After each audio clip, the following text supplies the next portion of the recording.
આ વસ્તુ તમે સમજી ગયા ને તો જીવનમાં તમે ઘણા બધા આગળ વધી જશો. સુખ અને દુઃખ. તો સુખ અને દુઃખની ડેફિનેશન શું છે? કોને સુખ કહેવાય છે અને કોને દુઃખ કહેવાય છે? આપણે એવું વિચારીએ છીએ કે જ્યારે આપણે હસતા હોઈએ છીએ ત્યારે આપણે સુખી છીએ અને જ્યારે આપણે રડતા હોઈએ છીએ ત્યારે આપણે દુઃખી છીએ.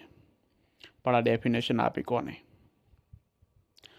તો એવું નથી કે તમે જ્યારે હસતા હોય છો ત્યારે સુખી છો, રડતા હોય છો તો દુઃખી છો. એનો મેઇન જે રીઝન છે ને એ અલગ છે. તો આ તમારે સાંભળવા જેવું છે. જ્યારે તમારી લાઈફમાં દુઃખ આવશે ત્યારે તમે રડશો અને એ દુઃખ ધીરે ધીરે જવા મળશે ત્યારે તમને સારું લાગશે, તમે હસશો. હું તમને એક્ઝામ્પલ આપું છું. તમે સાંભળ્યું બી હશે પણ એક વખત તમને કહી દઉં છું, જે ઇઝી એક્ઝામ્પલ છે તમારે સમજવા માટે. તમે તમારા જે પગનો નંબર છે 9 નંબર 10 નંબર છે ને એના કરતાં એક નાના નંબરનો શૂઝ પહેરો, આખો દિવસ પહેરી રાખો અને સાંજે નીકાળો.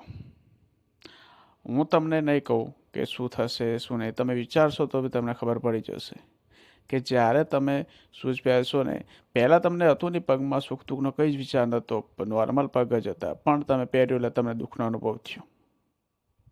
સાંજે કે 2-3 કલાક પછી તમે નીકાળ્યું ત્યારે તમે એ દુઃખમાંથી બહાર નીકળ્યા ત્યારે તમને સુખનો અનુભવ થયો છે. એટલા માટે જ સુખ અને દુઃખ એવું કંઈ જ નથી.